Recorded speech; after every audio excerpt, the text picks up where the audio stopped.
This official visit to Niamey, Niger Republic by the Nigeria's Minister of Foreign Affairs, Ambassador Yusuf Tuggar, is part of efforts by the two countries to restore its strained bilateral relationship.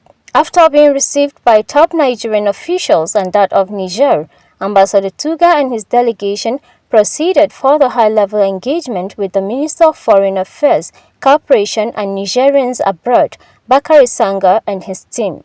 After hours of closed-doors engagement in the conference room of the Nigerian Prime Minister, the two countries came up with a common position on how to reignite its lost love. The resolution include revitalizing the Nigeria-Niger Joint Commission (NNJC), economic cooperation, security, bilateral air services, local bilateral committees, micro-diplomacy, tariffs, and taxes, among others.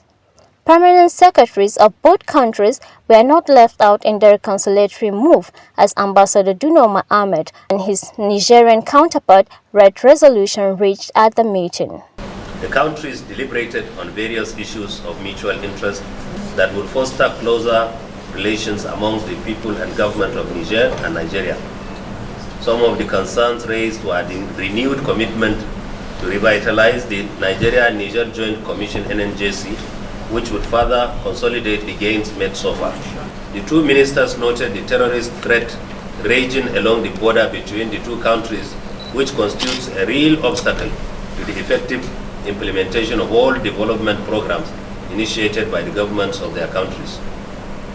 Therefore, the two ministers called upon the ministries of defense of both countries to continue their security cooperation. High point of the high-level meeting was the endorsement of the resolution by the two ministers of foreign affairs. The meeting ended with assurances by both countries to address common challenges by exploring further opportunities for their benefits. CNA News.